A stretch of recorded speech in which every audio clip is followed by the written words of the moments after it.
And welcome back to Atomic Bytes. We're going to look at our camera setup and attaching our camera to the first person controller rig.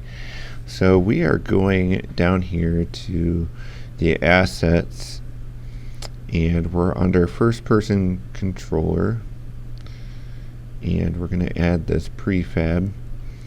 We're actually going to work with 3 of these prefabs in this folder out of the first person controller.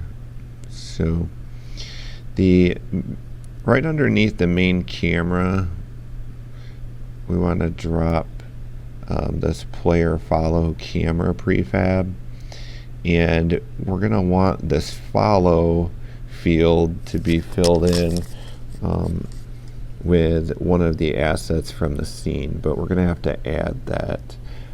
So we're going to go ahead and close this out, and we're going to need to add our player capsule, and the player capsule is the third one to the right here.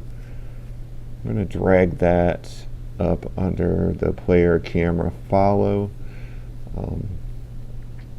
and get it located right here.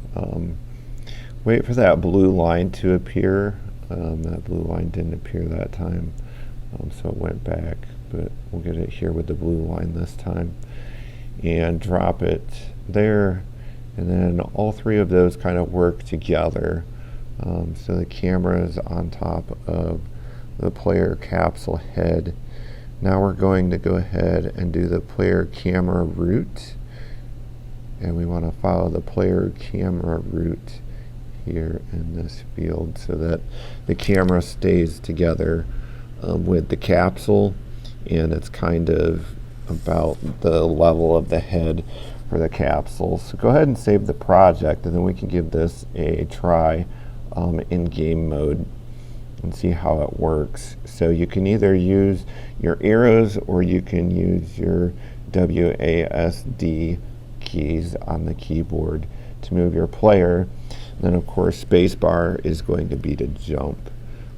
You can also use the mouse to kind of pan the scene, kind of rotate around. So we do have a box, remember, that we put in the previous episode. So again, the space bars for jumping or bouncing, kind of like that motion you just saw. And then we can rotate around in our scene to locate that box, or we can move. You can go toward the edge of the scene that you've set up in our 100 by 100 little grid scene that we set up in 3 dimensions in one of our previous episodes.